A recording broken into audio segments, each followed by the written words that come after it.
ધોરણ 10 અને 12 સાયન્સની પરીક્ષાઓ પૂર્ણ થઈ ગઈ છે, જેમાં સમગ્ર શૈક્ષણિક વિભાગની ટીમો સતત કાર્યરત હતી અને આવનારા દિવસોમાં નવા 8 મૂલ્યાંકન કેન્દ્રો ચાલુ કરવામાં આવશે તેવું જિલ્લા શિક્ષણ અધિકારી સંજય પરમારે જણાવ્યું હતું।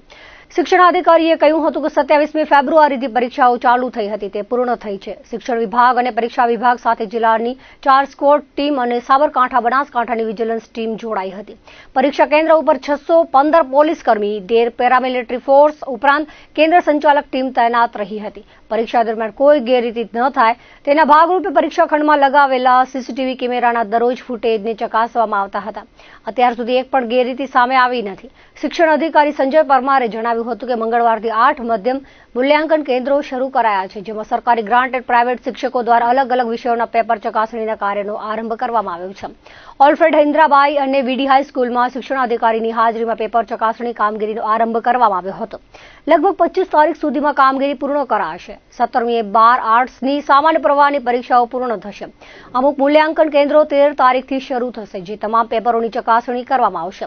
વધુમાં જણાવ્યું હતું કે દરેક વિષયના પેપર ચકાસતા શિક્ષકોને વિદ્યાર્થીઓને પૂરતો ન્યાય મળે, કોઈને અન્યાય ન થાય તેવી સૂચના અપાઈ છે। કચ્છ જિલ્લામાં માધ્યમિક અને ઉચ્ચતર માધ્યમિક શિક્ષણ બોર્ડ ગાંધીનગર દ્વારા લેવલ એસએસસી અને એચએસસી પરીક્ષાના મધ્યસ્થ મૂલ્યાંકન કેન્દ્ર શરૂ થયા છે।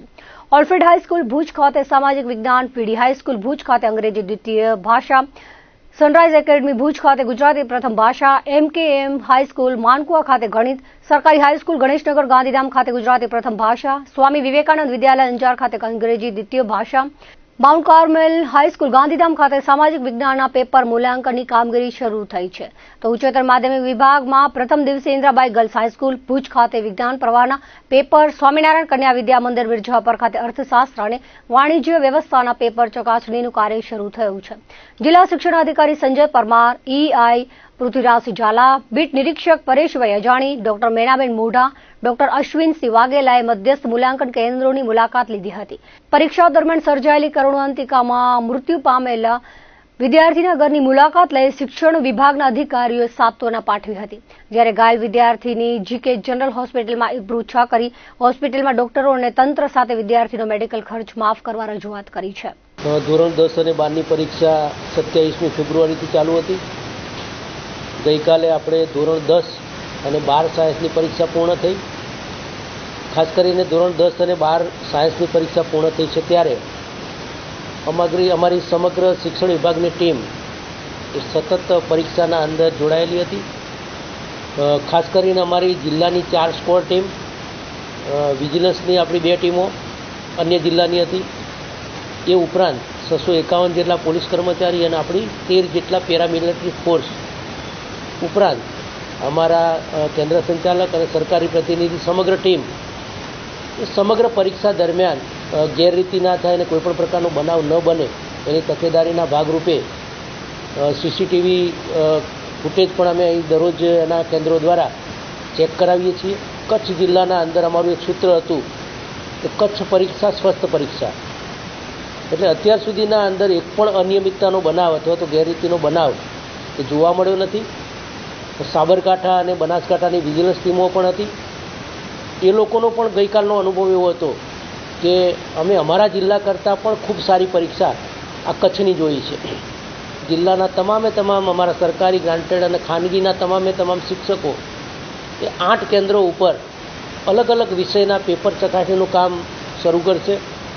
આજે ખાસ કરીને સવારે અમે ઓલ્ફ્રેડ ઇન્દ્રાબાઈ અને વીડીના અંદર હું પોતે પણ હાજર હતો અને આજની અમારી જે મધ્યસ્થ મૂલ્યાંકન કેન્દ્રના અંદર પેપર ચકાસણીનું કામગીરી એ ખૂબ જ સુંદર વાતાવરણના અંદર શરૂ કરવામાં આવી છે અને લગભગ 25 તારીખ સુધીના અંદર આ તમામે તમામ પેપર ચકાસણીનું કામ પૂર્ણ થશે।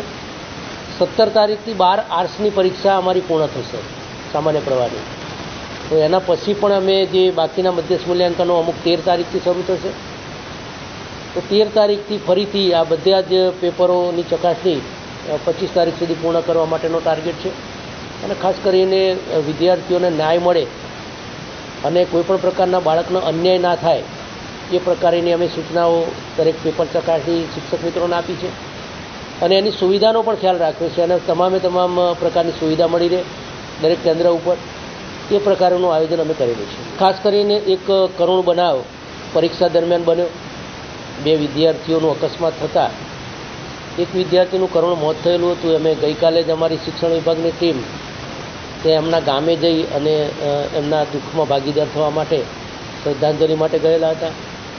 બીજો વિદ્યાર્થી કે જેને અમે તાત્કાલિક ગાડી GK જનરલના અંદર સારવાર હેઠળ હતો, અમે પણ ત્યાં મુલાકાત કરેલી.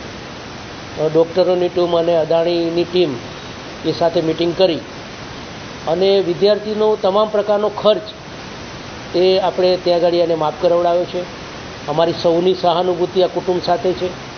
સતત સાથે રહી અને વિદ્યાર્થી ફરીથી સાજો થઈ અને સ્વસ્થ થઈ અને ઘરે જાય એ માટેની શુભકામનાઓ પણ અમે પાઠવી છે. અને ખાસ કરીને આજે એમનું મેજર ઓપરેશન થનાર છે અને ઓપરેશનના અંતે વિદ્યાર્થી સારો થઈ જાય એ રીતે ડૉક્ટરની ટીમ પણ કહી છે.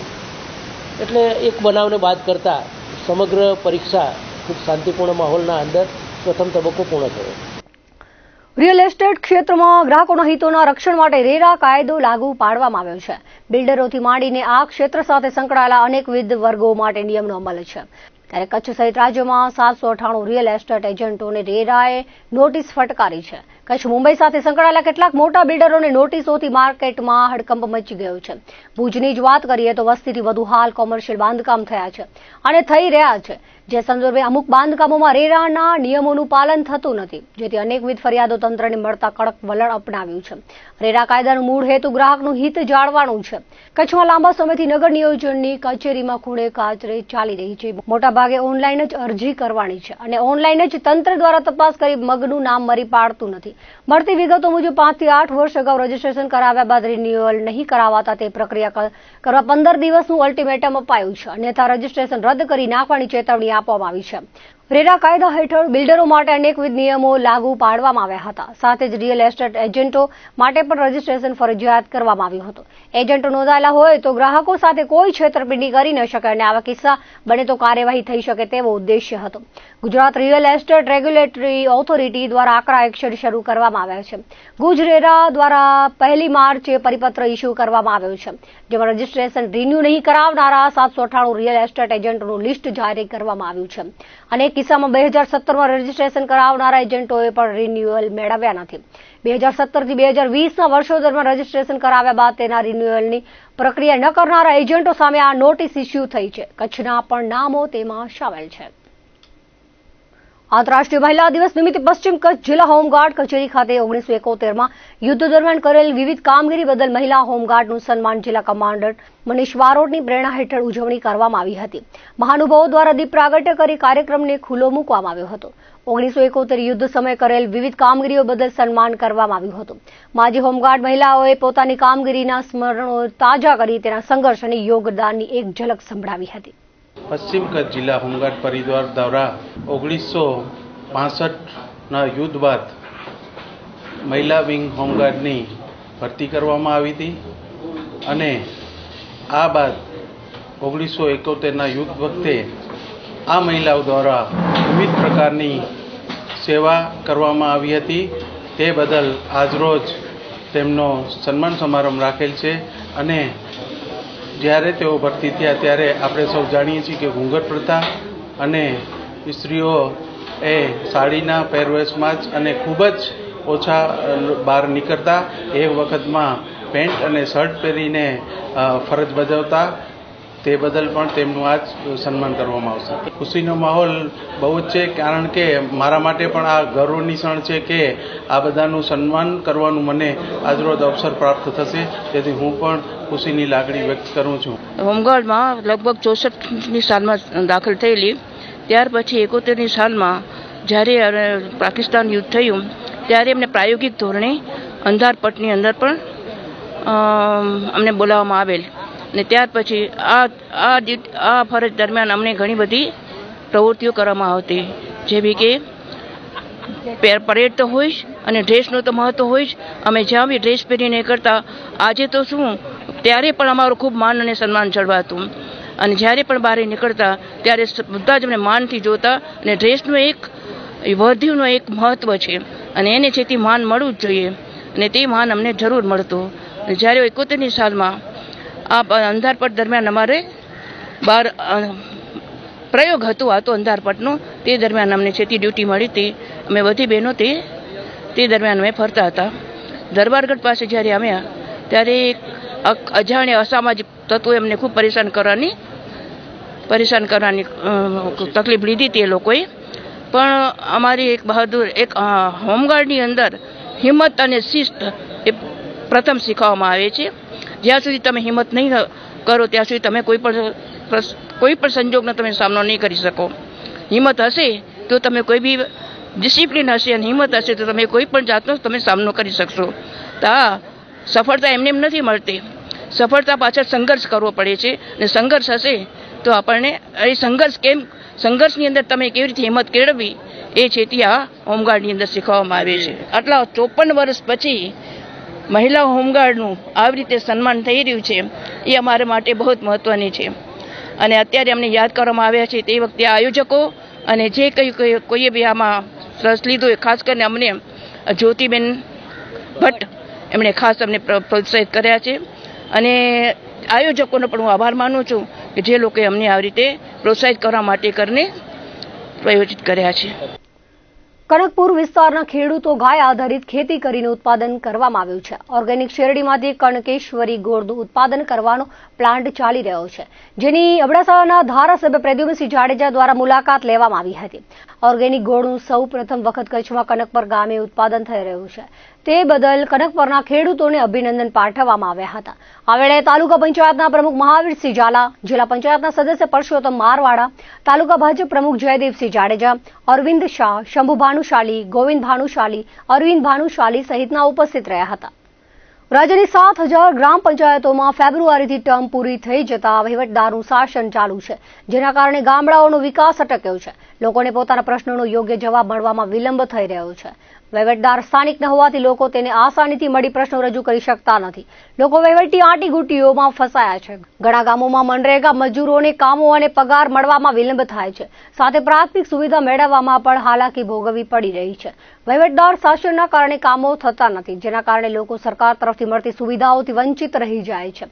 જેથી ગ્રામ પંચાયતોની ચૂંટણી યોજીને ગુજરાતી 50% કરતાં વધારે લોકોને પોતાની સુખ સુવિધા, વિકાસના કામો, વ્યક્તિગત કામો અને તેને બંધારણ દ્વારા મળેલ હક કે પોતાના પ્રતિનિધિ ચૂંટવાના અધિકારથી વંચિત રાખીને સરકાર દ્વારા અન્યાય કરેલ છે. જેથી તાત્કાલિક ચૂંટણી યોજવામાં આવે, સાથે ભવિષ્યમાં આગોતરું આયોજન કરવામાં આવે તેવી માંગ છે. હવે જો ચૂંટણી યોજવામાં વિલંબ કરવામાં આવશે તો ગુજરાત પ્રદેશ રાજીવ ગાંધી પંચાયત રાજ સંગઠન બાબતે સમગ્ર રાજ્યમાં આંદોલન કરવામાં આવશે તેવી માંગ કચ્છ જિલ્લા ગાંધી પંચાયતી રાજ સંગઠન દ્વારા કરાઈ છે. ગાંધી ગ્રામ પંચાયત ચૂંટણીઓ જે ગુજરાત રાજ્ય સરકારમાં છેલ્લા 2023થી પૂરી થઈ ગઈ છે, જેની મુદતો જે વહીવટદારો અત્યારે વહીવટ હલાવી રહ્યા છે. અમારી એ માંગણી છે કોંગ્રેસ પાર્ટી તરફથી કે વહેલી તકે ગ્રામ્ય વિસ્તારની તમામ ગુજરાત રાજ્યમાં ચૂંટણી યોજવામાં આવે અને લોકોને તેના લોકો વડે જે ચૂંટાય એ સરપંચોને સત્તા આપવામાં આવે. અત્યારે ઘણી બધી તલાટીઓની પણ જગ્યાઓ ખાલી છે. એના કારણે એ વહીવટદાર અને તલાટીઓ પોતાની રીતે એકલ હાથે બધું વહીવટ ચલાવે છે, જેનો અમે વિરોધ કરીએ છીએ અને ચૂંટણી યોજવાની સતત માંગણી કરીએ છીએ. કલેક્ટરશ્રીને અમે આવેદનપત્ર આપ્યું છે કે કચ્છ જિલ્લા તેમજ ગુજરાતભરની અંદર 7000 ગ્રામ પંચાયતો જે વહીવટદારના અંડરમાં છે, અમુક જગ્યાએ તલાટીઓ નથી. વહીવટદાર જે તે વિસ્તારનો હોવાના કારણે તે વિસ્તારના લોકોને વિકાસના કામોમાં અડચણ ઊભી થાય છે અને આ ગ્રામ પંચાયતોની ચૂંટણી છેલ્લા 4 વર્ષથી 2023થી ખાલી લોકશાહીના ઢબે યોજવી જોઈએ, જે આ સરકાર નથી યોજી રહી. અને ચૂંટણી પંચે પણ હમણાં જાહેર કર્યું છે કે સરકારની નીતિના કારણે આ ચૂંટણી યોજાતી નથી. તો અમારો કોંગ્રેસ પક્ષ વતી આજે અમે જિલ્લા કલેક્ટરને મારફતે મુખ્યમંત્રીશ્રીને રજૂઆત કરી છે કે વહેલામાં વહેલી તકે આ ગ્રામ પંચાયતોની ચૂંટણી યોજાય. દર્શક મિત્રો, આ હતા અત્યાર સુધીના કચ્છ ટીવી સમાચાર. ફરી મળીશું નવા સમાચારો સાથે, નવી અપડેટ સાથે. ત્યાં સુધી મને રજા આપશો. નમસ્કાર.